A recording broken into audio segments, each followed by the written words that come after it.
Welcome to the Veritas Forum, engaging university students and faculty in discussions about life's hardest questions and the relevance of Jesus Christ to all of life.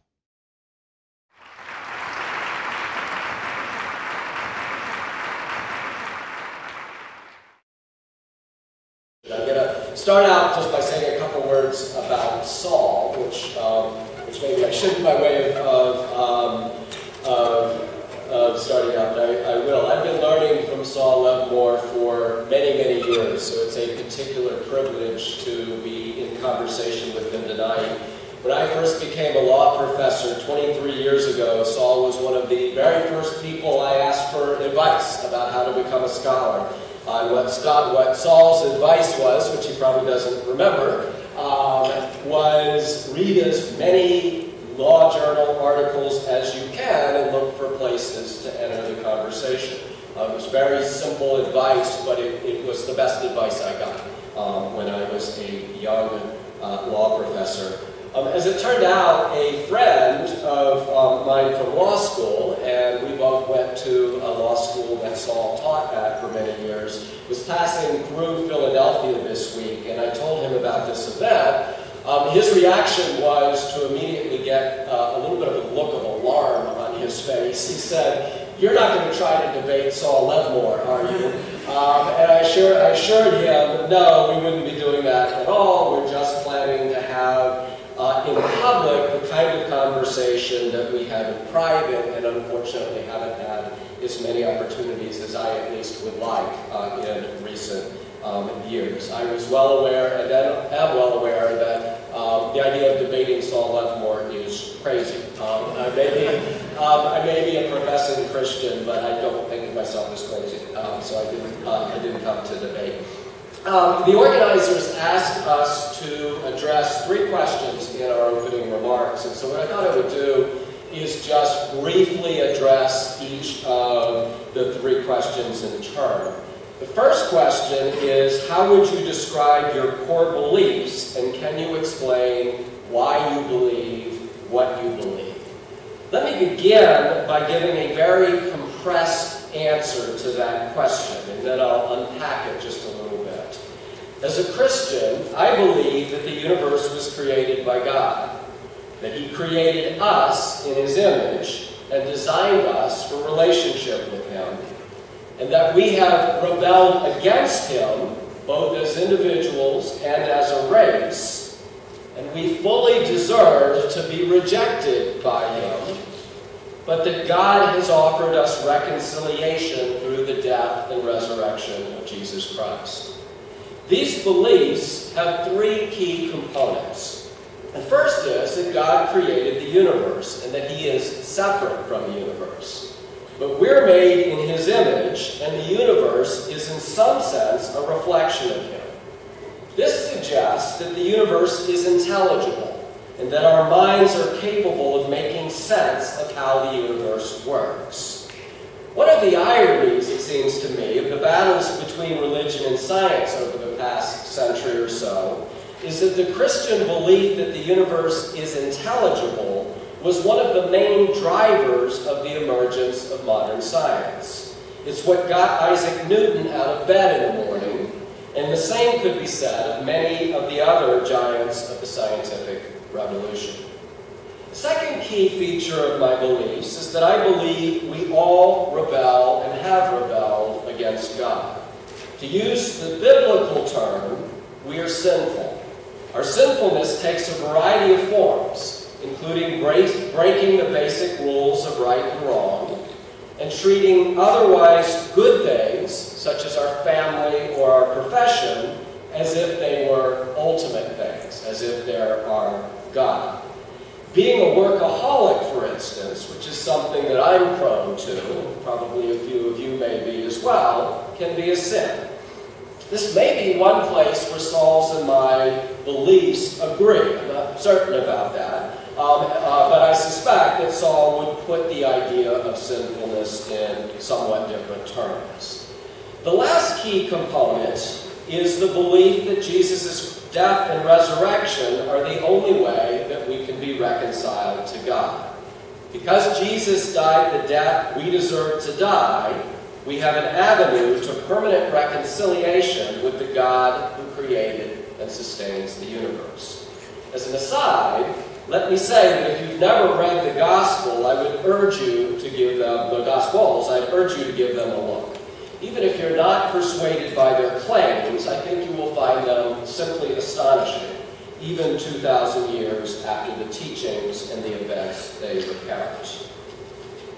The second question we were asked to address is, what are the most common misperceptions people have about, in my case, the Christian faith? I'll talk about one misconception of Christianity, that it's intolerant and judgmental, in just a minute or so when I get to the last of the three questions. But the single biggest misconception, in my view, is the misconception that faith is at odds with evidence. Popular atheists like Richard Dawkins are famous for defining faith as beliefs held in the absence of evidence. Well, I think Dawkins is being deliberately provocative when he says things like this. But this same kind of assumption can be found even in very serious scholarly literature. In a very interesting new book called Why Tolerate Religion, Saul's colleague Brian Leiter defines religious belief as having two components. The second of which is that religion is, quote, insulated from evidence and reason. Insulated from evidence and reason. Now, no worldview is based entirely on evidence. Everyone's worldview is based on a conclusion that is reached from a foundation of evidence. This is true even of Richard Dawkins' worldview, and it certainly is true of Christianity. The evidence supporting Christianity strikes me as unusually strong, much stronger in my view than the evidence for non-theistic evolutionary theory, which is the worldview of folks like Richard Dawkins, and is probably the most widely held worldview in the circles of all of y'all here, and certainly in my circles at my university halfway across the country. Think, for example, of some of the most puzzling features of our lives. Why do we have brains that are capable of debating highly sophisticated ideas, of doing the kinds of things that we'll be doing tonight, at least Saul will be doing tonight? Why does suffering seem wrong, rather than simply an inevitable feature of the world? Why do we experience beauty as a glimpse of the way the world was intended to be? Although evolutionary theory in its materialist forms has good answers for many questions, it doesn't yet have good explanations for any of the puzzles I've just described. Current evolutionary theory tends to suggest that our consciousness was an evolutionary accident, that it wasn't necessary for survival that we be able to debate Kant or have conversations like this one. Current evolutionary theory suggests that our experience of beauty as somehow real and suffering as a corruption and not the way the world was meant to be are each mistaken. But it seems more than a little odd to suggest that these features that lie so close to the heart of who we are simply byproducts and delusions. In my view, the Christian explanation that our consciousness is a reflection of the God who made us, that beauty is real, and that suffering is a corruption of how the world is intended to be, that is, that it is genuinely evil, is far more compelling as an explanation of the world we see around us. The evolution, or the explanation, the evidence for the heart of Christianity, Jesus' resurrection, is equally strong. Christ's followers were complete cowards when he was arrested, for instance, yet willing to die the most awful deaths rather than renounce him after the resurrection. In my view, the variations in the gospel accounts of Jesus and the fact that the first reports of his resurrection all came from women whose testimony would not have even been admissible in a Roman law court at the time, all had the unmistakable ring of authenticity. Does this evidence prove the truth of Christianity? Of course not. But it provides a very strong evidential foundation for the conclusion that there's more to the world than is dreamt of in the latest bestseller by Richard Dawkins or Daniel Dennett. The final question is, what resources does your worldview give you for engaging with those with whom you fundamentally disagree? I should start by acknowledging that people sometimes suspect Christians have no resources for engaging with people with whom we fundamentally disagree. Christianity is often seen as intolerant and judgmental. To the extent that this has sometimes been true, and it has been, both historically and at times in the recent culture wars debates, the problem, in my view, is with Christians, not with Christianity. In my view, Christianity has more compelling resources for engaging with those with whom we disagree than any other religion or worldview. Christians believe that each of us is made in the image of God, as I said earlier, and that our dignity comes from this and from the fact that we are loved by God. If I truly believe that you are made in the image of God, I will recognize that you are my equal in every respect, even if I believe that your beliefs or commitments are misguided or even offensive. This doesn't mean that I will simply accept your views or treat them as matters of indifference. That's not what real tolerance means. To the contrary, I will try to persuade you that my views of religion, politics, or whatever the issue is, are more compelling. But I will do so with the understanding that you are every bit my equal, every bit as much loved by God. Moreover, respecting you as another being made in the image of God does not exhaust my obligations to you. Christianity teaches that we have an affirmative obligation to seek the flourishing of those around us. Jesus himself said that we should love not only our neighbor, but even our enemies. And Jesus didn't just talk the talk. He walked it in the most dramatic possible way by literally dying for the sake of his enemies. It's hard for me to imagine a more powerful resource for engaging with people with whom we fundamentally disagree. At this point, I'd like to conclude these brief opening remarks by making what might sound like a surprising claim about toleration. I believe that the kind of toleration I've been talking about is only possible if we believe in moral truth.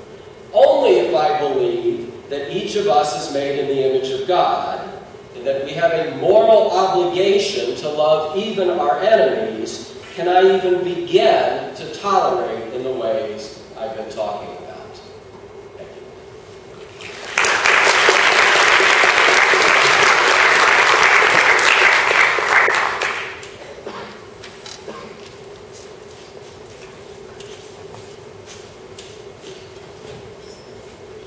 So I knew I would feel this way before Professor Skeel spoke. And then my worst nightmares came true, which is I've been trying to figure out why I was invited here and what I could possibly have to say about these important subjects. So I know how it started. A month or two ago, before the Jewish holiday of Passover, I co-authored a column about the question of truth in the Passover story. This was kind of a personal column and had nothing to do with law. I usually try to write about law. Had nothing to do with law, but the first 20 so years of my life, maybe the first 23 years of my life, I was brought up in a fairly fundamentalist Jewish household, and I was really into it. I was a very, very committed, believing, literalist Jew. And I'm really kind of into it. And then I had this transformation in my life, no particular event or anything. And now when I look back on those years, I really try to understand, what was I thinking then? How is my life different? Have I changed otherwise as a person? And again, maybe that's something we can get into later on, or whether we care or have changed as a person or not. But the point of this column was that I now have children who are coming of age. One's in high school and one's in college. And it's your job in a even culturally Jewish household like mine to do something on Passover and have people over. And we're so tolerant and correct. I mean, half the people at my Seder are Christian, and how can it be Jewish now? I don't really want you. It's more like, show you how open-minded I am. So we have all these people over. I'm not kidding. We have all these people over, and I feel like suddenly I sort of felt like, I'm beginning to feel like a little bit of a fraud. I have this event every year, and it tells these stories. And so I wrote a column about trying to get at the idea of, well, how does it feel to celebrate a holiday in which the language of the holiday, the language of the prayer, and the stories behind it, it's not just that it vaguely mentions something that I now think is not true, that is evidence of which is bad or negative, but the entire thing seemed to be a kind of hoax, maybe is the right word. At least that's the way one of my children saw it. And so we wrote a little bit of a column that was in the Huffington Post that basically said, there's something a little strange about all this Jewish stuff that's all about the Israelites in Egypt and the pyramids and this, and there are a lot of legends and that. When actually the best archaeological evidence now is, sorry, there was a Holocaust, there were Romans, you guys have been through a lot, you've been killed, your relatives have been killed. Lots and lots of stories are true, but by the way, you probably were never in Egypt, and you probably didn't build the pyramids, and we have evidence of lots and lots of stuff, but we can't find one pottery shard that shows that anybody with your genetic material was anywhere between the Promised Land and Egypt. It's very unlikely that you wandered around there for 40 years. It could be, and also this really struck me, like, wow. How much of what I was doing or thinking or feeling as a self-identified but non-practicing Jew, was any of it threatened by the fact that these stories were myths? That was really how I came to this. And we can get to that a little bit later, because it's not about me, it's about you. So I really started thinking a little bit, and I think that's how I got invited to this. Oh, well, you're interested in truth and evidence and beliefs. So here's some questions and all that. And so I have been thinking about these questions, and I thought I would only focus on one of them in these opening remarks. And that is, does truth matter? Does it matter to me? Should it matter to you? How do we think about truth? I think truth and evidence here maybe are closely related. I'll use them almost synonymously, if that's okay. So here's how I want to go about thinking about it. First, a thought experiment. Since I do law, let's make it a practical, almost a legal question. So would you, or would I, would you vote for a person who believes in something that you were absolutely certain was not true? A couple of us at lunch were trying to talk about this. So imagine we run into the most pagan person you could possibly find, and the person, worships podiums. They're like totally into podiums, and they bow down in front of them, and they believe that the podium is the sun god, and they're super pagan. It's not so far from the truth. There were people that worship wood. It's crazy to us, maybe. I'm glad somebody's snickering. Remember, tolerance is the theme of the evening. But okay, it's okay. I'm glad to see that you're as judgmental as I am. That's kind of awesome. So now imagine such a person, and imagine that the person was, politically suicidal. They ran for senator or something, and when the reporter said, oh, well, God bless America, oh, you believe in God? The other person said, well, yeah, but God isn't this. It's my podium, I love my podium, it's great, I owe everything to my podium. So how do we feel about that? Could you imagine that person held a lot of views you like? They wanted to give a lot of aid to the University of Chicago. They had a lot of political, they were in favor of highways. There are a lot of things you like, they liked. Except that they were kind of crazy. I like the way you used that word before. They were crazy in this kind of way that you just couldn't understand how this rational person, on all these other issues you cared about, had a belief structure that seemed to be based somewhere or other on evidence or facts that just seems so bizarre to you, it would seem like you could prove that this podium did not create the world and all these things that this person believed, and so forth. Now, I gotta say, the more I think about it, so I have a feeling that most of you would be unable to vote for that person. When you think about why that is, I mean, part of it is, you might take it as a proxy. I mean, you might say, anybody who believes this podium is God and that it's an all-purpose God, anybody who believes in an all-powerful podium, they're just likely to believe in too many other crazy things, and they're just not telling me how they feel about trade with China and school policy and all that, but I just can't believe that anybody that's that insensible here would be sensible over there. That's possible. I mean, you sort of see where I'm going, I think, which is, I think we experience when we see surveys that, for example, many believers find it close to impossible to vote for a non-believer. That is, they're tolerant in many kinds of ways, but there's I mean, you see this very often in political surveys. They're like, well, yes, I could, a Protestant might be able to vote for a Catholic. Not all can, but some will say, yeah, I've come around. My parents wouldn't, but I would. I'm a tolerant person. Would you vote for a Jew? Well, I've never met one. They don't say in the surveys. But they believe in God. One God.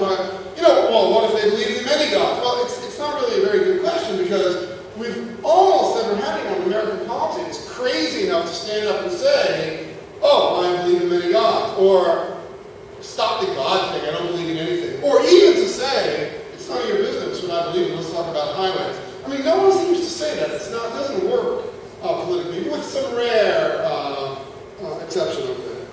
So I just do want to point out first that I think there's a little bit of an asymmetry over here in that many believers, perhaps for proxy reasons that I described before, seem to be unable to bring themselves to vote for somebody who's a non-believer, and certainly to vote for somebody who believes in this wooden podium. And notice, however, the other way around, that I think non-believers come to a certain kind of skepticism, or maybe they don't have a choice. I think non-believers regularly vote for believers. That is, I think the thinking must be kind of symmetrical. The non-believer must feel about the believer the way you snicker about the podium worshiper. Yet non-believers are voting for believers all the time. And so I want to suggest, notice they don't think. Believers are a little bit more likely to think, oh, non-believers think we're crazy because we believe in the resurrection or this. No, it's a firm belief. I think actually the problem is probably the other way around. That believers have a sort of proxy feeling or lack of faith in the otherwise behavior of non-believers. I mean, non-believers in the world all the time separate the two and put their faith, so to speak, their secular faith in believers. Don't regard the believers as crazy at all. Vote for them, give money to their campaigns, listen to them thank God at the end of every presidential speech, seem to do so with joy, if you will, and so forth. Okay, that's one step. Step number two about tolerance, I'm going to do very quickly because I think it's not controversial, and then I'll try a controversial. Step number two is something I sort of invite all of us to think, well, how do you feel when somebody tries to semi-proselytize you? You have a set of beliefs, and then someone tries to move you to another set of beliefs. And we can stick to religion while we're at it, but it could be almost anything.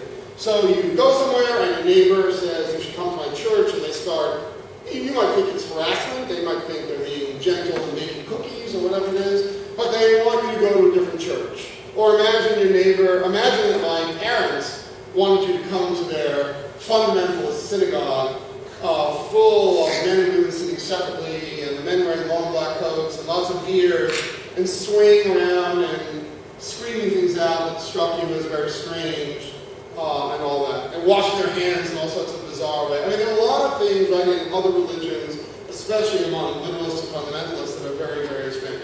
And then how would you feel if they said, if you really tried this for a couple of years, this would really be great, it would change your life, you'd be this, you'd be that, you'd find God, and so forth. I'm not sure what tolerance suggests over there. Again, I think we all know the right answer is that we should be respectful, we can say no thank you, or if we're really adventurous, or maybe just need a good subject for creative writing class, we could go for a day. I mean, it's fun. I have actually, with some graduate students on the South Side, gone to a couple of very strange, to me, evangelical churches, and it's interesting. I think there's zero chance that I would go there, but tolerance is the right word. I actually felt a lot of respect for the people in the room, and it was completely different from the wood thing, though I don't quite understand what that's about. I just throw it out as possible. How do we feel about that? And maybe that's the kind of tolerance we're comfortable with. People who, within our kind of world, could have very different beliefs, and we're not offended when they say, come try mine, and we might say, come try yours, and we're comfortable within a range, and maybe tolerance and open-mindedness only go so far. Anyway, I think we should be a little embarrassed that we don't think and talk about that more. Do you want your neighbors to be like you or be diverse? And you can sort of get that whole thing. Now I want to go back to myths and truths and Egypt and maybe the core subject in a way. So think about the problem this way. How do people respond if you try to show them something at odds with the other? I think Professor Skeel's method is a little bit too easy. Right? It's a little bit too easy to say, wow, I think the evidence suggests that these are authentic pieces of testimony about Jesus and Jesus' last day. And, well, that's easy. Meaning if you find the evidence sort of convincing that, well, your evidence, incomplete as it is better than evidence for other points of view, I guess that's fortunate. I mean, we all have that experience with many things in life. The question is how you feel if the evidence is inconvenient. That's what I was trying to get at with my Egypt story. So there I was my whole life. I mean, believe me, I don't believe lots of things. I'm perfectly skeptical. But I was pretty sure that my ancestors, I mean, I realize they might not be mine and all that, but I was pretty sure that my ancestors had, in a sense, been slaves in Egypt, and this was daily prayer, and all that. And for all that I was doubting about lots of other parts of the story, and I mean, surely that. I mean, why would the original elders have to make that up? They had so many other stories they could go to. Well, slowly but surely I began to think, the archaeological evidence is now pretty convincing that somewhere along the line, made up might be a little bit too strong, but a story, a myth was constructed that was a convenient way to get this tribe to identify one another. I mean, it was a great survival strategy when you think about it. Convincing people they had this in common, and your forefathers were all there, they were slaves, God pulled you out of there. Again, there are a lot of things people can believe, and there are a lot of stories in Jewish history that are true. What if this one isn't true? And again, I'll just say, I think the best evidence is that it's not true.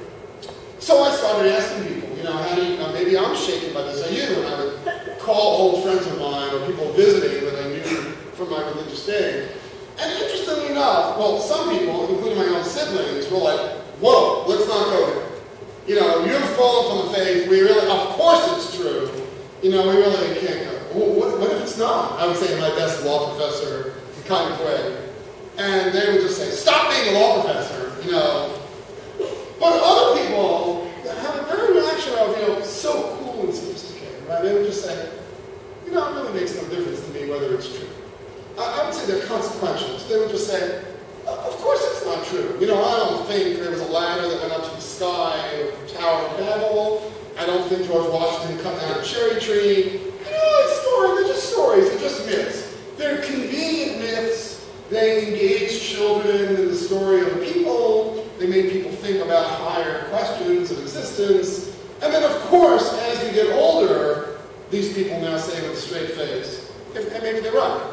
They say, well, of course, I realize it doesn't matter to me whether stories exist. I mean, the question is whether these are my people, or whether this God image has a good influence on my life, or something of the sort.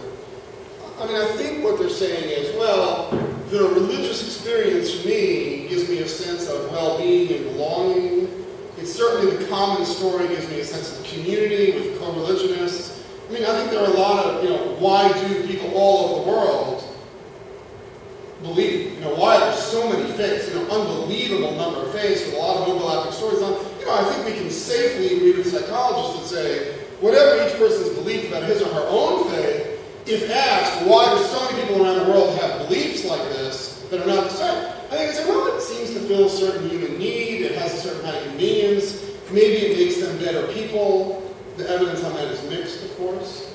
But it certainly gives them a sense of community. I really miss the sense of community I had from the days when I was a very involved, believing, fundamental, religious person. I'm tempted to say, just to provoke you, I'm saying, and I'm beginning to wind down this, think of the problem this way. Imagine not a religion. I'll take my, childhood religion. Imagine that religion side by side with any other operation, profit, non-profit, what have you. Imagine the University of Chicago Law School. Imagine that we said to people, let's just build up our myths a little bit. We said this is the greatest law school in the world. So far, true. And then we said, it's a bargain. You come here, everybody's going to make $500,000 a year when they graduate, or they'll gain values that are even greater than that. That's a total lie. A lot of them will make a lot of money, but that's way overstating the returns. And imagine we told a lot of lies like that. We have the 30 best teachers in the Western world. I've been to Mars, they have law schools, ours is better. And I told all these stories. And then people who previously had gone to other law schools said, wow, they can get $500,000 a year for you. I think we would say, that's fraud. And we would say, you don't want to live in a world like that where trying to attract people to your school or to your department store, you just make up stories and all that. I just started thinking, maybe that's what happened to me in my childhood. They wanted to rope me in to a religion, and so they said, what stories do we have that really rope kids in? David and Goliath. That's a great story. One that I used to tell my kids at bedtime. Everything fantastic story. These biblical stories, these are good stories. True or not true, they're good stories. And so you even go, wait a minute, and I would say, what if David and Goliath is not true? How do you feel about that? Again, modern, sophisticated. Doesn't matter whether it's true or not true. Really? Well, in that case, why don't we call it fraud? Why don't we say, well, how can you make up stories that in retrospect seem just designed to create a sense of community or to rope children in, hoping that then at age 30 they'll look back and they go, it's a very interesting, what we call in law, an internality story. Oh, of course we understand that the stories aren't true, these people are saying, but they served a real good purpose when I was young, and now that I'm older and I'm part of this community, I'm glad that you fooled me when I was young in order to show me the value of the community. I think that's what a lot of religions do. That is, they don't really have to say which stories they regard as metaphor, which ones they say are true. They rope people in. Now, we don't call it fraud for, I think, a lot of obvious reasons. One is we really don't like messing with religions in law, right? We really don't want to inspect what's real, what's not real. We sort of have a cultural understanding that will leave religions as separate things. And the other one is this, what I call the internality approach. So we think, well, these people defrauded themselves in a way, and the majority of them seem very happy about it. Overwhelming majority of the country is very happy to have these stories, even if as they get older, many of them regard them as myths. So, it's not a constitutional right not to be defrauded, it's just a majoritarian thing. And the majority is happy to have these myths. Some people think they're fake, some people think they're real, but most people seem to think they do more good than harm. Well, I gotta tell you, I'm not so comfortable with that. That is, I don't feel good roping my kids into the religion of their mother and father, or really grandparents, by telling them David and Goliath stories that I know will rope them in if I think those stories are not true. It might work for other people. It doesn't work for me. So, for me, the underlying truth really doesn't. I think I'll pause there, and maybe we can continue the conversation. Thank you.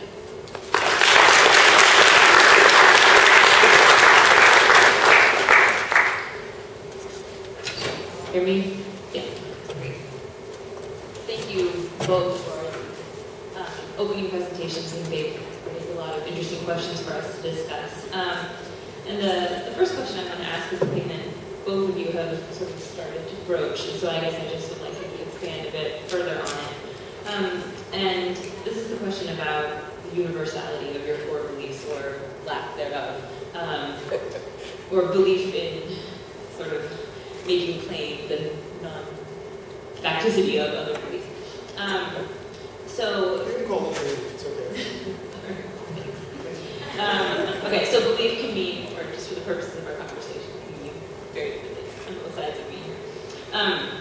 So we've talked about these beliefs, and both of you have given great personal accounts of these beliefs, and they are personal things. They shape who we are, they shape how we live our lives. We've heard a bit about how they shape your lives. That doesn't necessarily mean they're private and subjective, or relevant only to each of us as individuals. And I think both of you seem that you would agree with that, and you would agree that they're relevant to other people as well. So I guess I'd just like you to say a bit more explicitly to what extent each of you is claiming that these beliefs are objectively true or should be universally accepted by other people. Should other people share your perspectives that you have just articulated here?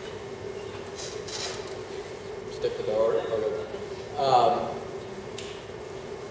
So you won't be surprised to hear that I believe that my core of my beliefs are objectively true. And I'm really curious to hear what Saul is going to say about this. And I just want to pick up, as I start to answer this question, on something Saul said, which is just fascinating. I think the idea that religions and things that we teach our children fill needs. My reaction to that is, I mean, one of the ironies about filling that need is it can only fill the need if you believe it's true. With the kids, the needs are filled whenever it is, whether it's a myth that you're making up or whether it's a set of religious beliefs. In my view and in my experience, it only works if they actually believe it. It's like when kids find out that Santa Claus doesn't exist, they go through this crisis where they try to decide whether they'll pretend for a while to make the gifts keep coming or not, but it doesn't work the same way. And it seems to me that nearly all beliefs are like that they only fill needs if you actually believe that they're true. And so I'd be very curious as to Saul's reaction both to this question and to that general idea. I suspect he'll disagree. So I started out by saying that I believe that the core of my beliefs are true, and I wouldn't believe them if I didn't think they were true, and that they're objectively true. That we are made in God's image is objectively true in some way. That the universe is a reflection of God is objectively true. That we are sinful, that we can only be reconciled to God through Christ, through the salvation that's offered in Christ. I believe these are all objectively true. I don't think that everything in life is objectively, there's a simple objective truth surrounding it. One of the most striking things about Christianity is truth in Christianity is a person. A person isn't a set of propositions. A person is much more complicated than a set of propositions. And so what that means can be different in different circumstances, in my view. But at the core of it is an objective reality, an objective moral structure to the universe, in my view. And I know that's exactly what Saul believes too. I'm not sure what I think the answer to the question is. I mean, for start, it's interesting to me that, except for the last the reference to Christ at the end, the other things you mentioned are interesting to me. By things, I mean in a respectful way, not things. But the other things, I mean, they're interesting because they are almost by design non-verifiable and not disprovable. So, believing that we're made in the image of God or something, I mean, you're not putting anything at risk by believing that. Believing love is important, we're not putting anything at risk. Is it possible that people who found Christ central to their lives, is it possible that any evidence could develop that would convince them that, well, that was a myth?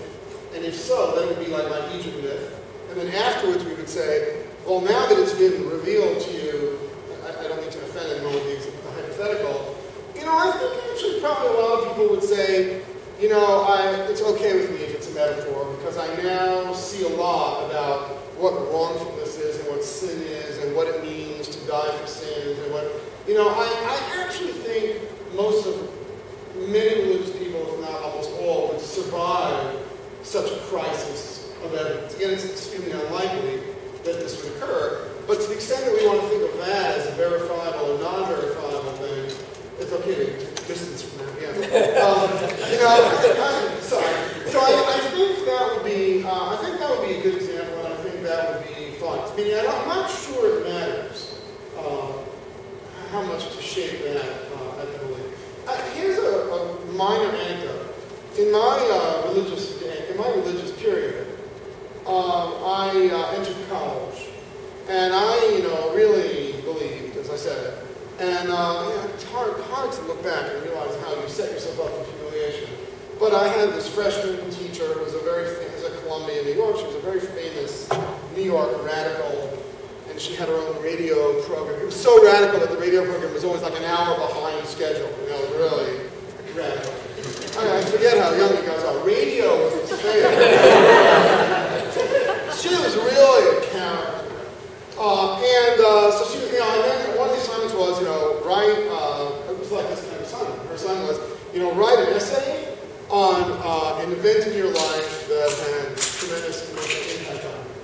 Well, that was easy. I was this really religious person. I had like a whole box of them. And one of them really just happened the previous summer or so, when again, as a very believing person, and I wanted a sign from God about something, just to shorten the story. And wow, it was one of these amazing natural events where there was sunshine, it was totally sunny, and I asked for a sign from God, and all of a sudden there was a rain downpouring, and it rained over there, and the rain stopped here, and I was completely drunk. And like any good religious person, I was like, wow. I mean, if that's not a miracle and a sign, what is? But again, at the time, I really thought this was a sign. So maybe you think it was a sign too, but that's okay. So this was a real event, and I wrote this up, thinking only she would read it, and I explained how it affirmed my faith in God, and then, we've all been through this thing. She comes to class, and there are 20 of these essays. There's one I really want to read aloud. Pulls out this essay, and she starts reading this essay. And then I realized, she's not making fun of it. She actually likes the essay. Well, I felt really good. I thought, this is going to be a little awkward, but I can handle my beliefs of these non-believing, podium-worshipping classmates in Columbia. I can handle it.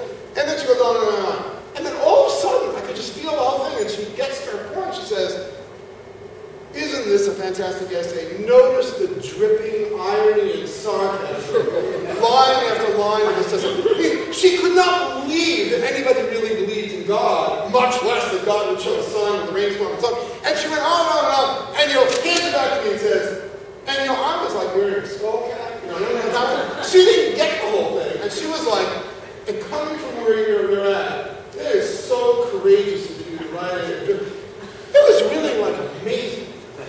I just want to report that I got an A+. It's a totally fraudulent A+. And if she had understood that, no, you jerk, this is a real story that happened to me, she was, what a pathetic piece of writing. This isn't creative writing at all. And that's what I was saying, I don't know how to answer the question, because I think when you're within a system and within a set of beliefs, what you think is true, well, it was true that the rain did this, but how much would it have shaken my beliefs if afterwards, God had screamed out to me, oh, by the way, you're out of your mind for thinking I said to you. I don't know. I don't know that we can answer those questions. I guess I was going to see if you could follow up and comment on this point about whether your beliefs that you describe are in fact non-verifiable. And one of the other topics I wanted to talk about later was what experience or evidence it would take for you to change it. Because I think this is a really good point to discuss that. And maybe whoever is responding, you could tell us whether you feel like it's possible for you to change back, or is this you just reached the end point of possible change? That's good. So I don't agree that these core truths are entirely non-verifiable. I do agree that we can't decisively, without any objective, prove each one of them. But there is verifiable evidence that supports or doesn't support them. So, for example, the idea that God created the universe and that God is separate from the universe but engaged in the universe 100 years ago, a lot of people in a gathering like this one, I think, would have thought that was a pretty crazy idea. I mean, the standard explanation of the universe was a steady state explanation that you would know, Devin, better than I would. At least a lot of people were of the view that the universe had always existed and that there was no point in creation. Lo and behold, we've got lots of evidence now that there was some kind of Big Bang. There was some evidence very recently that has further supported the idea there was a moment of creation of the universe. And I take that not as proof that God exists, not proof of, not complete proof of this core idea that lies at the heart of Christianity, but verifiable evidence of it. And I would take things that are a little less direct as confirming evidence as well. Some of the mathematical ideas that were devised several thousand years ago, the idea of pi and the relevance of pi, those were completely abstract ideas, but they turned out to have real significance in our understanding of how the universe works. And to me, they suggest that the universe is intelligible the way you would expect it to be intelligible if the Bible is true and what it says about God and his relationship to the universe. Obviously, we have lots of evidence.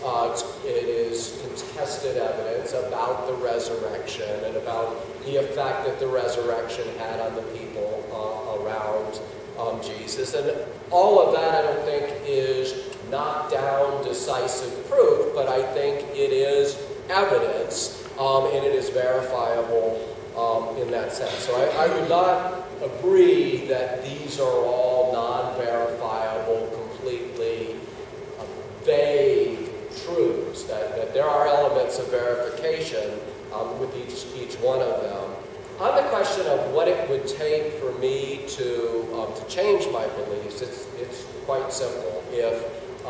If someone were to demonstrate to me that Jesus was not resurrected from the dead, I'm out of here. I'm done. And I was thinking that with one of the other things Saul said earlier about his changing views about the Exodus. And Saul knows that evidence better than I do, but I have a different read. I'm not so sure that the Exodus didn't happen from what I know about the archaeology. But a question that I would ask is are there certain things that are essential to your faith so that if they were destabilized, if there were evidence they were not true, that would cause you to change your faith or stop believing? And I think there are different kinds of destabilizing evidence.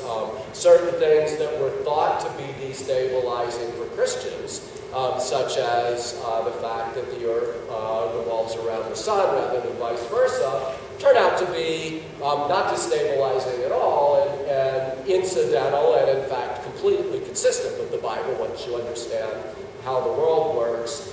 The resurrection is not that kind of an issue. Destabilizing evidence that demonstrated the resurrection was not true, if that existed, I would find that to be a complete refutation of my beliefs. But short of that, I can't imagine anything that I could learn that would destabilize my faith in that sense. And when I say destabilize, I don't mean in the sense of I never have doubts about my faith. I think anyone who says they don't have doubts about their faith or whatever their set of beliefs is not being honest.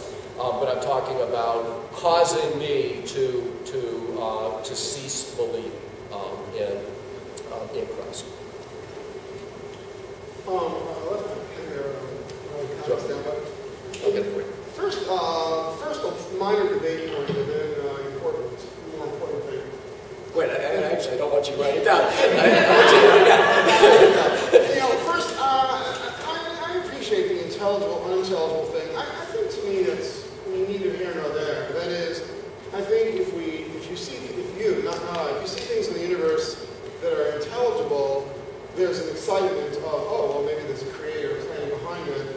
I think if it were the other way around, if you saw too much that was unintelligible, you would just say, well, it's unintelligible. Only God could have put it there. So I'm not sure that, I don't think that should be so important to Christians, that is, to believers in general. I don't think it should really matter how much is intelligible, how much is non-intelligible. I think they're both perfectly consistent with belief structures, and I have a feeling that over history we will see the religious point of view about this intelligibility rise and fall. So I don't think I put too much stock in that. The verifiability and the changeability, I mean, again, those are really interesting. I think that it's hard. I love the way you put it in terms of destabilizing, because so much of that is contextual. I guess that's my skepticism. So when I was a kid, and certainly if you look 500 years ago, every religion of this kind, meaning Judaism and all Christianity that we knew and so forth, it was really big on the literalism of 7 days of creation. I mean, this whole there's evidence about the Big Bang that shows a moment of creation. That's really that's a moving target, right? I mean, that's a pretty modern construct. I'll show you consistency with creation. It wasn't like a steady state. There was a big event. See, there was creation. But again, that's not bad evidence, but I don't think it's good evidence, because to me it just reminds us of the moving target about belief. Because again, the earlier belief held by everyone was, well, if you show me that the world wasn't made in 7 days, then I'm out of here. And now, I mean, only really a very small minority of Christians, though a much larger number of Orthodox Jews, believe that. So, again, I think the moving target thing, moving target is normally said in a sort of pejorative way. I don't think I mean it as much pejorative. I just mean, I don't know, it's hard to know what's destabilizing and what not, or what's not. What could change my mind? Again, my mind, who cares, or my mind? I think the question is unanswerable. I mean, I think we don't know our future selves. So when I was 20, I would have said I would always believe. I don't know. I don't see how it's possible to know what your future self will believe. It's a belief. Can I jump in with a question, just to follow up on that? So when you ceased believing in the religion you grew up with, what replaced that? So what is at the core of your beliefs now? Or is core even a fair term? A kind of joy about humanity and skepticism. That is, it didn't make me I was a happy person before, and I was a happy person after. I don't know, it was like just a different pair of glasses went on my face. I don't think anything replaced it exactly. I mean, my life was forced to change. By being part of a religious community, all my friends and family and way of seeing the whole world was one way, and all that needed to be replaced by another way. Maybe that kept me busy in some psychological way. I don't know, I don't think so. But I don't think anything replaced it. I'll tell you another one. If I go back to destabilizing for a minute, I think you'll say this wouldn't matter to you. But what if we found out now, again, contrary to what almost all organized religions believed 1,000 years ago, what if we discovered, very advanced forms of life in other solar systems, on other planets?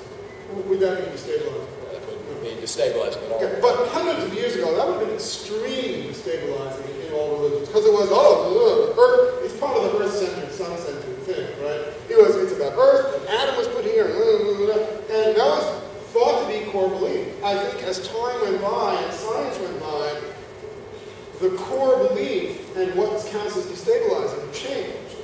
Again, there's nothing wrong with changing. People should believe what they want and what works for them. I don't think thinking of it as verifiable and not verifiable, but allowing the target to change really helps that much. I think it would threaten a lot of people if life was not only found on another planet, but imagine if that life seemed way superior to us. We were to them as these days with animals. You have to be careful about your metaphor. But small dogs were to us. We thought, wait a second, I have a small dog. Yeah, that I have a belief about. But, they think, look at these amusing earthlings, and look at these people believing in this version of God. I have a feeling that as small puppies, I think it would be destabilizing to people then to have this religion when it turned out that by our value system, these people that can do everything better than people, that can do everything better than we, had a completely different, I think it would fundamentally change everybody's belief structure, but it's not going to happen in my lifetime, so who knows? I'll just add a historical note there that sometimes seems recent to us may actually have been around hundreds and hundreds of years ago. So some of these positions, we can talk more about this later, but some of the positions you mentioned may not be as new as we thought. So I'm excited to let you guys talk. It's an interesting conversation, but I want to make sure that we open up some other topics. Just one question, just because one more reason. The 7 days of creation thing. So when you were a child also, you thought that as a metaphor? When I was a child, I wasn't thinking about religion at all. I did not become a religious believer until I was a child. I'm sort of I'm the exact opposite of you. So when you were giving up your religious beliefs, I was gaining mine. The law of conservation of belief.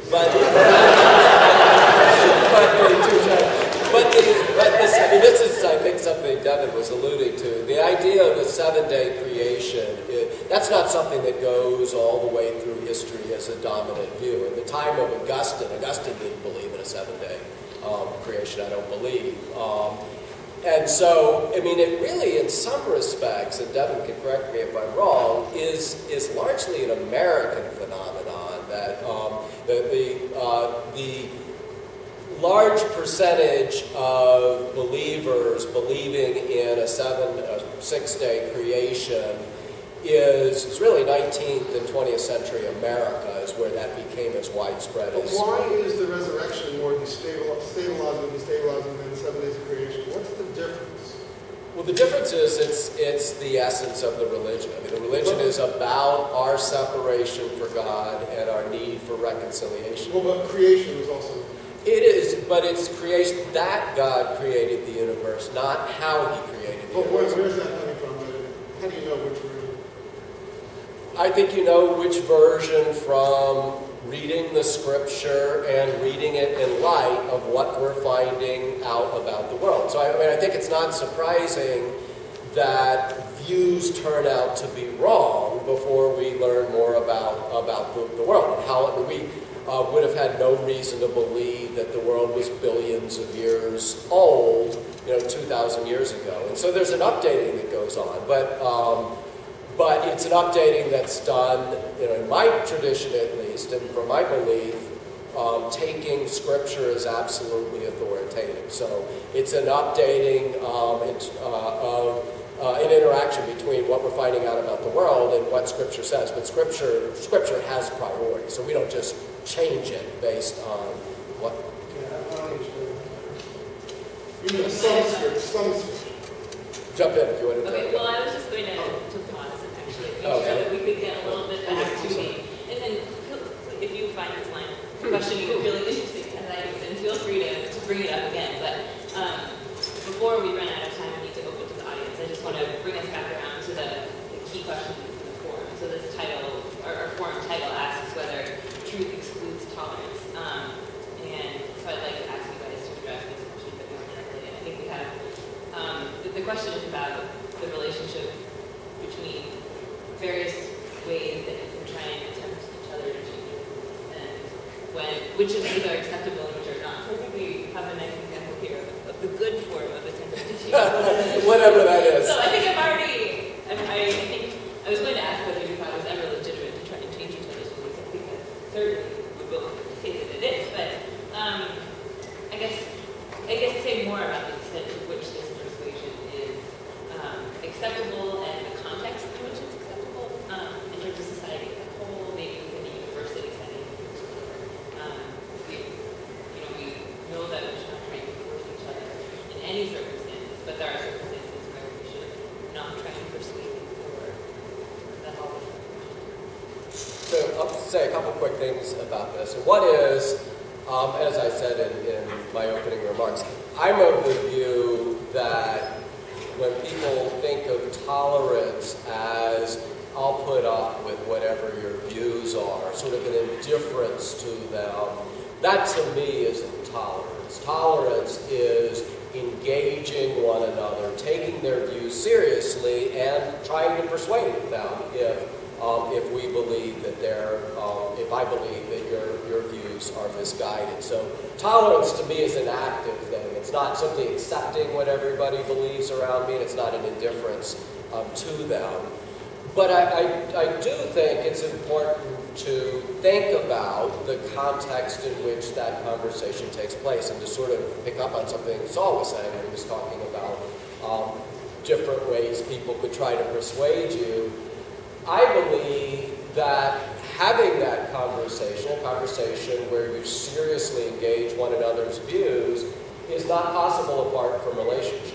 So I personally am often uncomfortable with efforts of cold call type efforts to persuade people. I think that having a serious exchange requires that we know something about one another, that we have some kind of commitment, some kind of relational commitment to one another. So that would be one big point I'd make. And then the other is kind of projecting, I think that sort of answers the university setting part of the question.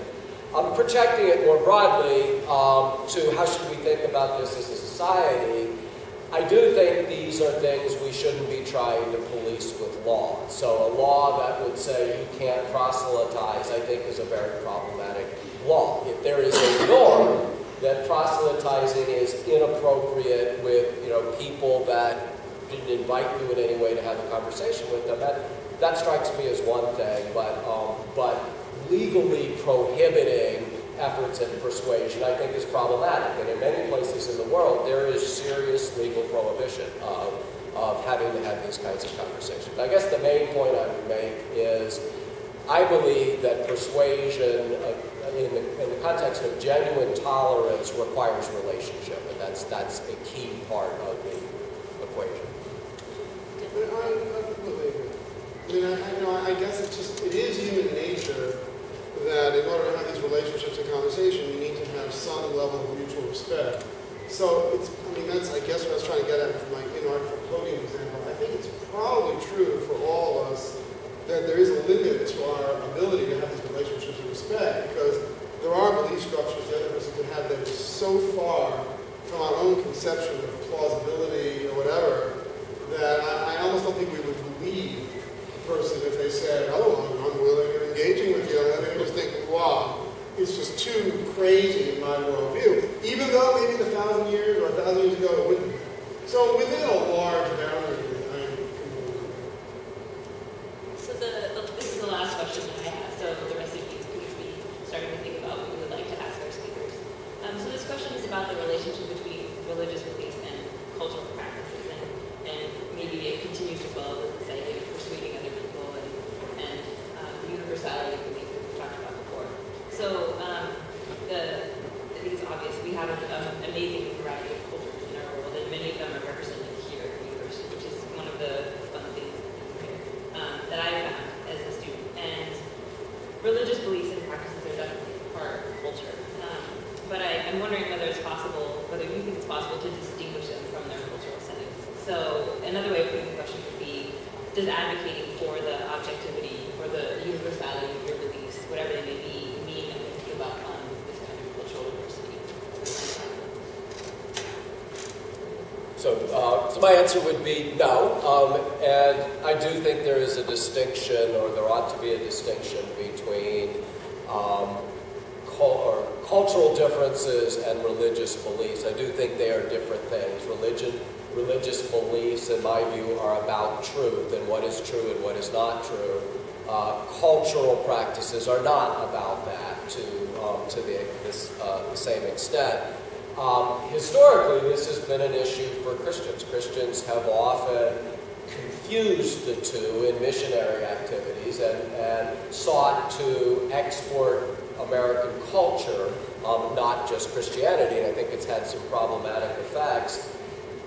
In the secular world today in this country, I think we have the opposite issue in many respects, that there is a tolerance and a toleration of cultural differences, but more of a discomfort with religious differences, and an effort to flatten them out and to pretend that our religious beliefs are all the same in some way, when in my view they really are not. They make truth claims that are not consistent with one another, and so they are not interchangeable.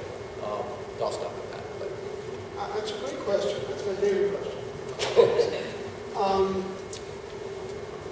So I think there's overlap. So first of all, I completely agree. Generally, no, I don't see any conflict. Again, probably within some boundaries. But respect comes into play here. So let me show you what I think is an overlap between the cultural and the religion. And that's, the example that comes to mind is ancestor worship. So, I just spent some time in Vietnam, and everywhere you might, in every village, from the Western point of view, you think, wow, they're really giving up a lot of critical land to ancestors. There are a lot of family temples and so forth. You think, what? How long can this last? I mean, it would be like, wherever we have shopping centers, there are temples and family things. You can see, look at the beginning, that's great, respect for the elders. And as I age, I begin to think this is more and more valuable. I might say, more on that in a second. But then you think, well, they'll come to churchhood, and sure enough, there are places with a license, reburial, and it's okay.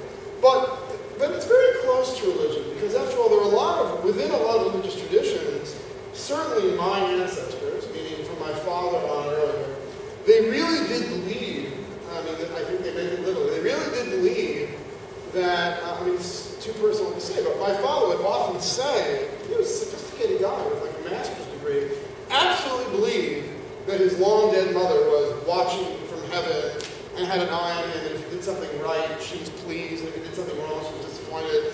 And it was close to, and she could intercede with God and put in a good word for him and for us. And this is a very common kind of mixture of cultural ancestor and religion things. Very, very common for thousands of years, including today, I guess. Now, the reason I mentioned it is, of course, there's room to respect that and so forth. What I do find a little interesting about people like me, if I can say that, is, if somebody would say something that seems similarly implausible to me about a value-added tax or something, I would be very Chicago law. I would say, are you kidding? Value-added tax doesn't matter. It's just like an income tax. No, just take the derivative. But if they say, my mother is looking out from heaven and she's so proud of you, I would never have the nerve to say, my child said to my father once, she's dead! He was like 8 years old. Oh, you don't think she's really looking down? It's really like a striking moment where the rest of us think, what a rude thing to say. You're not supposed to, why, in a way? I mean, if you really think the person's wrong on the facts about value-added taxes, why do you let them get away with these cultural things that, for me, I have no problem with it. I love being respectful of it. It is what makes us different, and they want to say blessings on their food, and it's fine with me. But it might be a little bit hypocritical. It might be that anything else, I would never give people that much breath. I think it's fun to be in their face and argue and tell them that actually I think they're being ridiculous and so forth. I don't know. Let's thank our speakers again, and we'll open it up.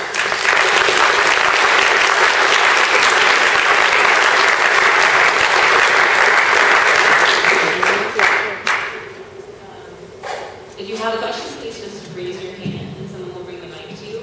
Also, now would be an awesome time for you to finish filling out those forms and pass them on down to the aisles for the ushers to sign.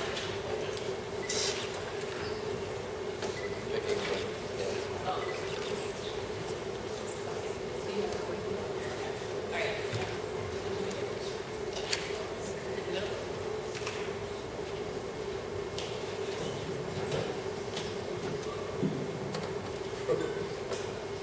Okay, this is kind of an odd question, and it's one that if you were politicians would be political suicide to answer well.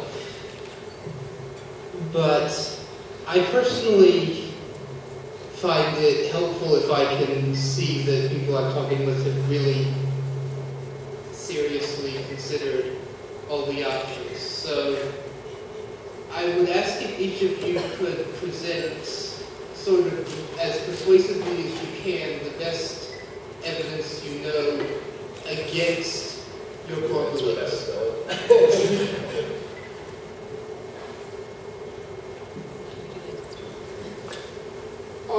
This might not convince you unless you're in political science or law, but I think the best evidence against my position is that I generally think that people have the wisdom of crowds too.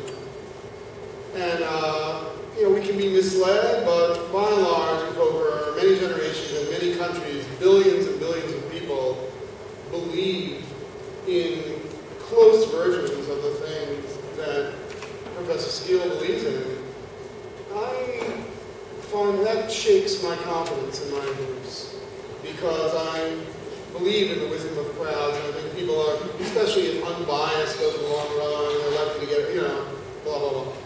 So that worries me is the wrong word. It doesn't worry me. It just makes me think, well, okay, I ought to have respect for people with very strong beliefs of that sort. I mean, they're in the majority. They might well be right. So my answer is very, very different. I think well, first of all, if it were a classroom, I would not allow that question to be asked, because that's the kind of question we like to ask you guys. What's the best argument against your position? But my answer would be the most difficult thing for Christianity, in my view, is the problem of evil, is understanding how evil got into the world. And Christianity really well answers how that evil is addressed, and it tells us that God took that evil on himself in the form of Jesus. But the question of how evil got into the world is a very difficult question, the problem of evil, in my view. There are some answers to it. There are answers about free will and things of that sort, but I think it's a very difficult question. That would be my answer. Okay, sorry if I don't get this address right, but is it Dr. Levmore, Professor? It's Saul. Okay, Saul. So you mentioned kind of like, why is it that we don't call these kind of stories we pass down to our kids, fraud? But so I'm curious, like, at the same time, in America, or as an American, we kind of talk about, our origins as breaking away from England because we were being unfairly taxed, et cetera, and that's kind of what we tell. For example, that's what I was told when I was a kid. But there's mounting evidence, I think, that the real motives associated were perhaps like debt.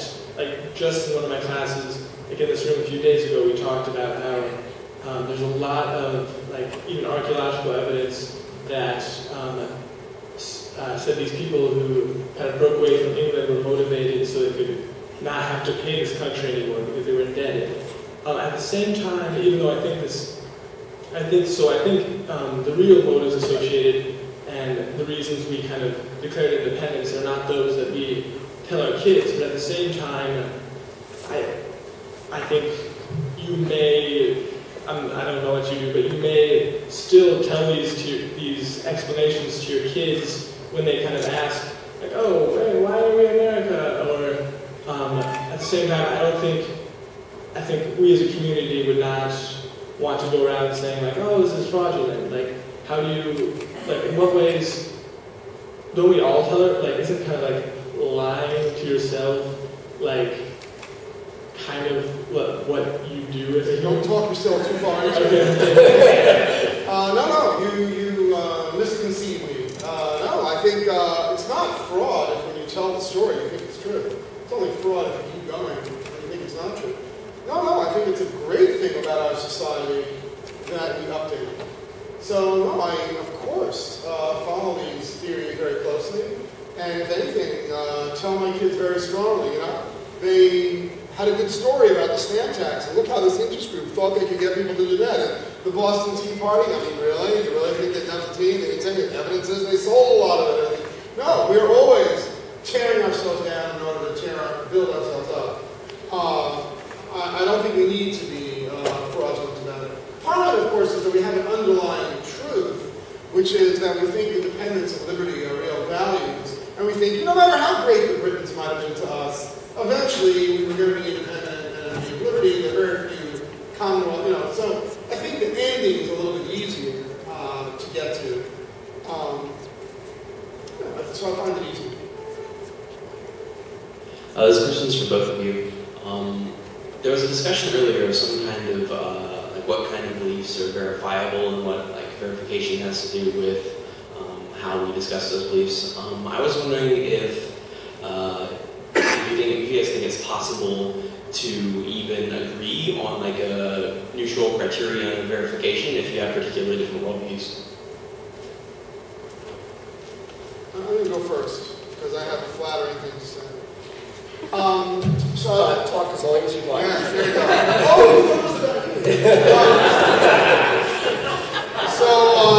I doubt people of different belief structures could agree on a real verifiable thing. And again, I got to say, I'm skeptical about this, but against my own interest. That is, I think if we did agree on a method of verifiability, and then it turned out that one of us was proved right and one of us was proved wrong, I actually think it'd be perfectly legitimate for either party, including the loser, to say, oh, well now I've updated a little bit, and actually that I agreed to was the test. That actually turns out not to have been such a good test. I think we do this all the time in science and in the rest of life. And even if it's true that once upon a time every good Christian and good Jew said, the destabilizing thing would be if you could show me the world wasn't made in 7 days. Even if that was true, it doesn't bother me that people change their mind about that. I mean, they were wrong about what was destabilizing, what was not. I don't really see that it's such a big deal. So I don't think verifiability and non-verifiability, I think it's important to always try to think about whether what you're believing is verifiable to yourself or not, whatever. But I think it's okay for the rules of the game to change.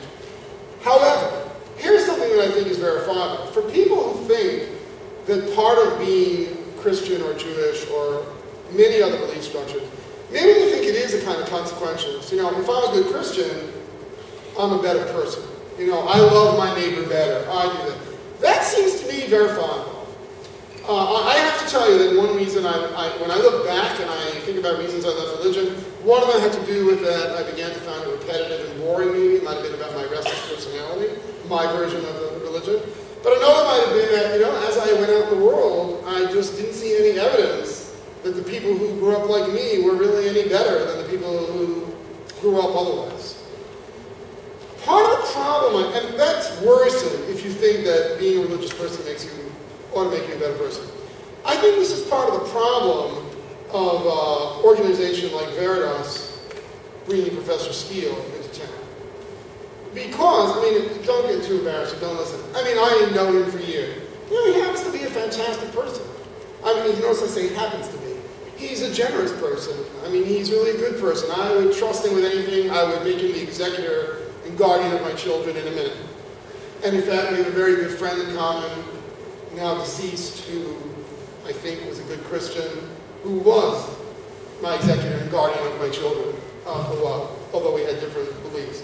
So I think there are, in every religion, there are people who are really should be held up as fantastic people. And it may be that for them, it may well be that their beliefs made them better people. That is verifiable. The problem is that it's very hard to do a test where you're also looking at people who seem to share the same beliefs who are not very good people. Because, of course, when you're in the religion, it's too easy to say, well, that person stole, they obviously were not a good Christian or not a good Jew or whatever. And that may not be really the fact. You first show me the population of people that you count as in your religion, then let's go see how much income tax fraud they do. And that would be, the problem is when we try to do tests like that, religious people don't do very well. They do about the same as other people. Of course, maybe that's not a fair test, because maybe we just didn't know who were good Christians or good Jews or whatever in the first place. So I'm not quite as concerned with verifying. In both cases, we see that what's verifiable or not is this kind of moving target, and maybe that's inevitable. Okay, just a couple quick things on that. One on the verifiability by people's lives. A big problem with that, which I think Saul kind of alluded to, is if you think that is a relevant test, I think it has some relevance, your starting point needs to be where that person was when they entered the religion, not who that person is, and how much that person's life has changed as a result of accepting Christ or accepting some other religion. And Jesus talks about this in the New Testament, or talks about the problem of just looking at a population of people. He says it's not the healthy people who need a doctor, it's the sick. No, I'm calling the sick, I'm not calling the healthy people. On the whether we could agree on the test, I actually think we could agree on the test. That we could agree on what kinds of evidence we would be looking for. We might not agree on what the evidence said, but I think there's some principles that we would look at, and I have some written down from a talk I was at a few weeks ago. One is there are 3 principles that someone suggested. Intersubjectivity, that if I agree to it, it's not distinctive just to me, but that other people could understand why I find this true to be true, or this set of beliefs to be real. The reliability of the belief or the issue, whatever it is, and the correctability of it. I don't see correctability as a problem. I see that as a virtue of the beliefs, that they are updated when you know things today that you didn't know yesterday. There's a tendency to assume that only certain kinds of evidence count, that only scientific evidence counts, historical evidence doesn't count, social evidence doesn't count. And I think if we sat and talked about it, we would agree that we would want to take all those kinds of evidence into account, and I think we could agree on the general principles of how to determine whether something is true or not. We may completely disagree about the results, but I do think we could agree on how to go about answering the question whether something's true or not. Hi, my name is Connor Messinger. I'm the president of the Secular Alliance here. So I have a question for Professor Skeel. I've heard it said, and I think this is a really interesting idea, that a lot of religious people live lives of functional atheism. They don't behave necessarily differently than we might expect. And one of these has a lot to do with color, so I think it's appropriate.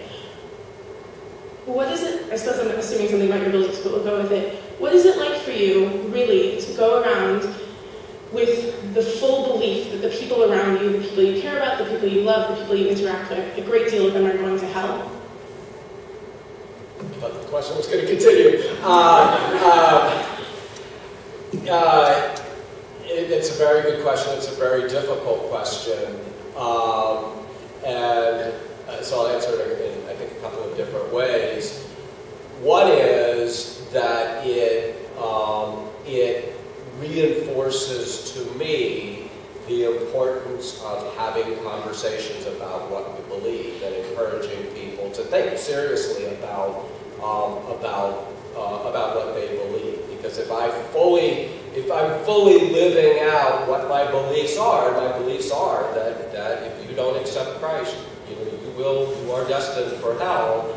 I wouldn't let any one of you leave this room without trying to have a conversation with you. And truth be told, I hope I'm not a functional atheist in all of my life, but I don't live quite that way. I don't live with the urgency I ought to live. But I guess the bottom line is it underscores how important these issues are. It's not a license for coercing people or for manipulating people, because if you believe, as I do, that salvation requires freely accepting Jesus as your reconciliation with God, I can't trick you into that. I can't coerce you into it. You actually have to reach that conclusion. But I think the premise of your question, that I should probably look at every conversation I have a little bit differently is right. I think it's a great question and a sobering question. Can I just ask a quick follow-up? Absolutely. Are you comfortable with what you describe as a lack of urgency in your life that way? Are you comfortable with the level you're at? The level I'm at. I'm never comfortable with myself, and unfortunately for good reason. So the short answer would be no.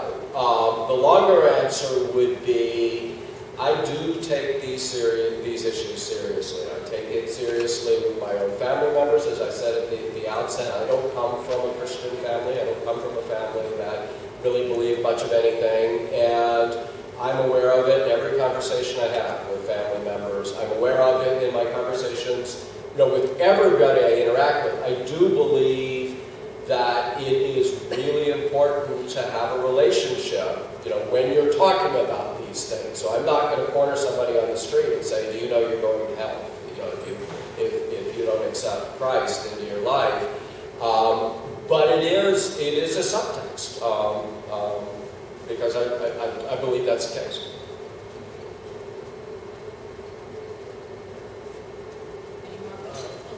Hello? Okay.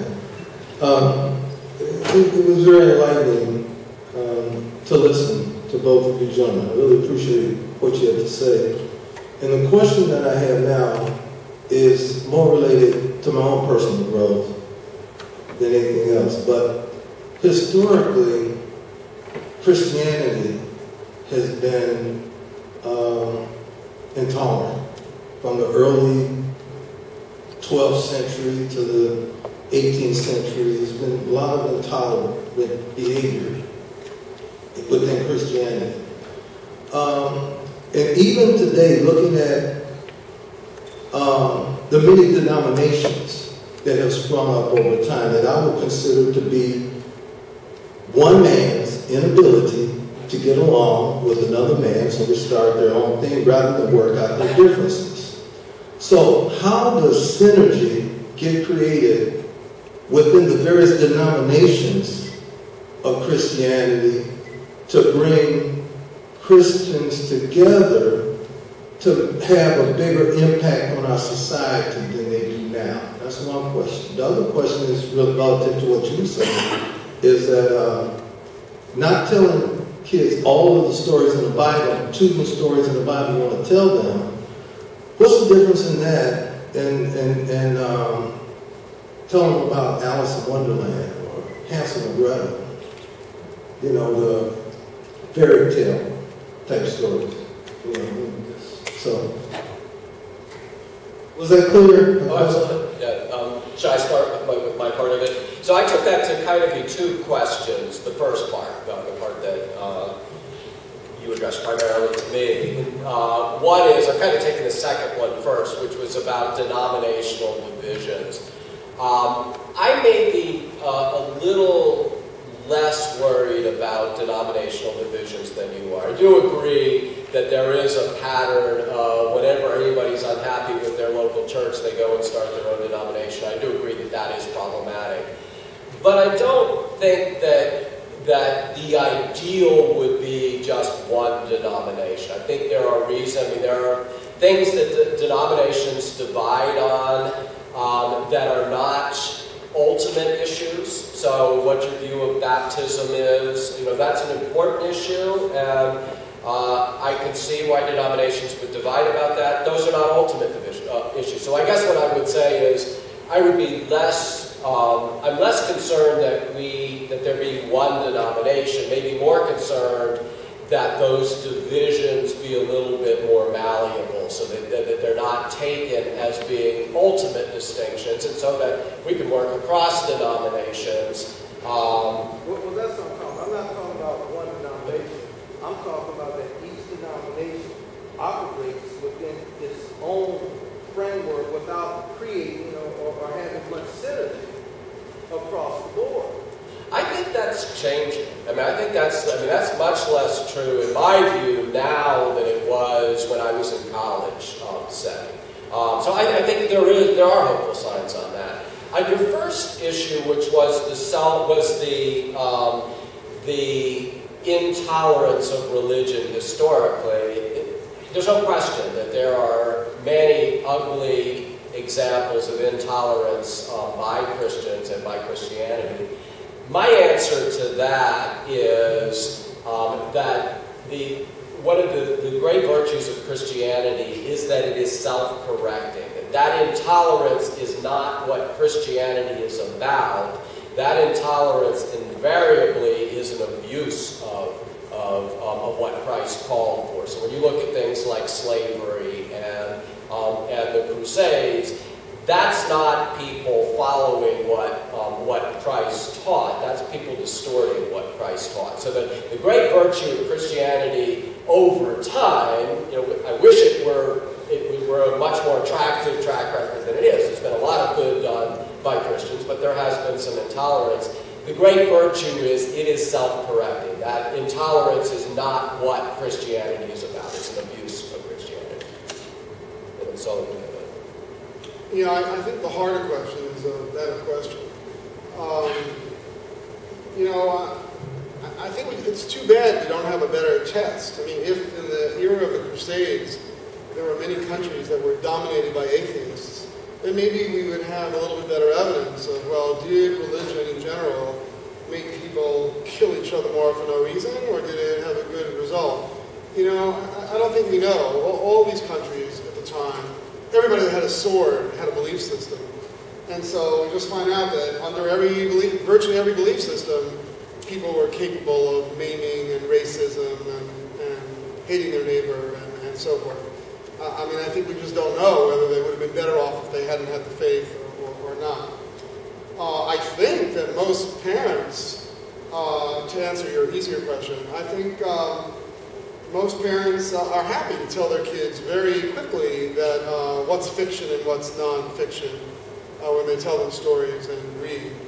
So I don't think I don't think we gain anything by having them really believe that Hansel and Gretel happened. So I don't think we face the same problem. I don't know, there might be people who like defrauding their children that way. I mean, I don't know to what end. And part of my problem here is that in the religion case, at least in mine, the fraud had a purpose. It was to get people in to become life members, to give money to the thing, to think that the elders and the rabbis were know-it-alls. I mean, there was a real self-serving element to it. Come spend all your free time with us, worship with us and our way, and look up to us for everything. That's a real, if a corporation did that, we would call that fraud. That's what bothers me a little bit. Again, I'm not suggesting that we call it fraud. I think we have reasons why we exempt religions from this. I just feel like, perhaps it was my way of explaining why it's not for me. We have time for one more brief question. Oh, you have the mic. Thank you.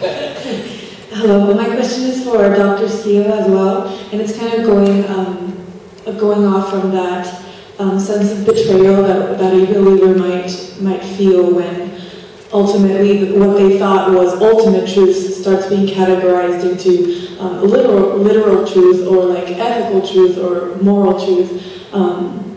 I guess I can personally assert this claim because there is a very strong feeling of betrayal by your religion when all of a sudden when you're growing up they start telling you, oh yeah, what we used to tell you, well that's not really what we meant, So I wanted to ask if there was any point in your life where you felt betrayed, not necessarily by the fundamental religious beliefs that you were taught as a young boy, but maybe just fundamental ethical or moral beliefs and how that changed your perception of religion or how that influenced your beliefs. So the question is whether I experienced a sense of betrayal at some point. It's a hard question to answer. I can't think of a time when I felt religiously betrayed by anybody. At the risk of getting maybe too personal for this kind of a setting, when I think of questions about issues of betrayal, it's not that I was brought up in a set of beliefs and I was defrauded in some sense, or I really was not brought up in any set of beliefs. I come from a divorced family. My parents divorced when I was 12, and so when I think of the word betrayal, that's what I think of, is the sense of broken relationships and relationships as being impermanent. And it's been very, very important for me in my own faith to see my faith as a counter to that. And I think this is probably one reason why I use the word relationship so much, as central to what I believe and why I believe what I believe. And so I think, in a way, my story is more well, I mean, it is. It's a sort of a sense of a familial betrayal about what a relationship is and the permanence of relationships. And for me, that has really been answered in my faith. I mean, the difference of God, and then the fact that the Bible uses father metaphors for God, for me is very important. The fact that that Jesus says, call the Father Dad, essentially. has been very important for me. So when I think of betrayal, that's what comes to mind for me. Thank you all very much for these great questions. Before we close, I'd just like to give each of our speakers just a brief minute for any closing reflections they have on our discussion, or maybe any challenges to the audience. Would you like to start? Mostly just thank you very much for having me. I feel like I learned a lot. It might be easier for me to respect many of you than for you to respect me, but give it a try. Give peace a chance. Mostly, thank you so much to David Skeel for coming here and for sharing with us, and for being a good person. Thank you. Thank you, Saul. And it's not true about the good person part, but it is always the case when I'm in any conversation with Saul Levmore. I spend a lot of time writing things down, and half the stuff I don't understand, so I'll have to think about later, but I have lots of notes from this evening. If anybody's interested in the notes, I'll share them with you. It's been really fun. I think for me, this is what the Veritas idea is all about, is getting people together, talking about big issues, bringing different perspectives to bear, and seeing what comes out. So I think this is what I was hoping for, at least. Maybe we can continue the conversation over refreshments, but first let's give our speakers a round.